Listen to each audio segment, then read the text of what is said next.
नमस्कार, अभिवादन स्वीकार कीजिए। आपके साथ मैं हूं शबाब। आप देखना शुरू कर चुके हैं इंडिया न्यूज का डिजिटल प्लेटफॉर्म। प्रधानमंत्री नरेंद्र मोदी आज शनिवार को दिल्ली स्थित भारत मंडपम में नीति आयोग की 10वीं गवर्निंग काउंसिल बैठक की अध्यक्षता करेंगे। इस बैठक का विषय विकसित राज्य से विकसित भारत 2047 रखा गया है।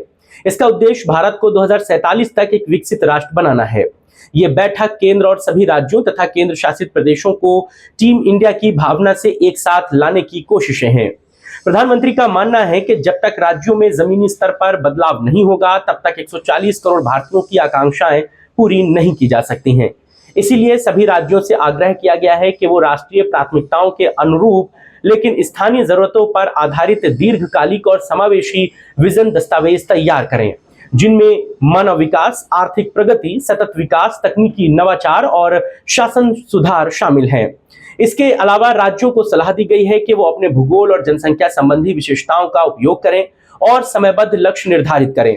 इस प्रक्रिया में डेटा आधारित कार्यप्रणालियों, आईसीटी सक्षम इंफ्रास्ट्रक्चर, प्रोजेक्ट मॉनिटरिंग यूनिट्स और मॉनिटरिंग और एवोल्यूशन सेल्स की मदद से पारदर्शिता और जवाबदेही सुनिश्चित की जाएगी।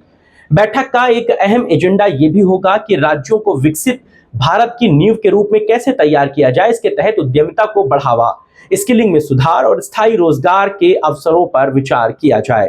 प्रधानमंत्री की यह बैठक 13 से 15 दिसंबर 2024 को हुई मुख्य सचिवों के चौथे राष्ट्रीय सम्मेलन में हुई चर्चा को भी आगे बढ़ाएगी।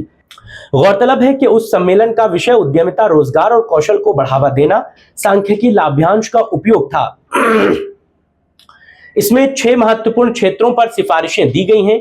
टियर 2 और 3 शहरों में मैन्युफैक्चरिंग सेक्टर के लिए अनुकूल माहौल बनाना, टियर 2 और 3 शहरों में सर्विस सेक्टर के लिए अनुकूल माहौल, ग्रामीण क्षेत्रों में एमएसएमई और अनौपचारिक रोजगार, शहरी क्षेत्रों में एमएसएमई और अनौपचारिक रोजगार, हरित अर्थव्यवस्था में अवसर, नवीनीकरण ऊर्जा, हरित अर्थव्यवस्था में अवसर, सर्कुलर इकोनॉमी। इस अहम बैठक में राज्यों और केंद्र शासित प्रदेशों के मुख्यमंत्री और उपराज्यपाल, केंद्रीय मंत्रीगण और नीति आयोग के उपाध्यक्ष और सदस्यों के साथ ही साथ सीईओ भी शामिल होंगे।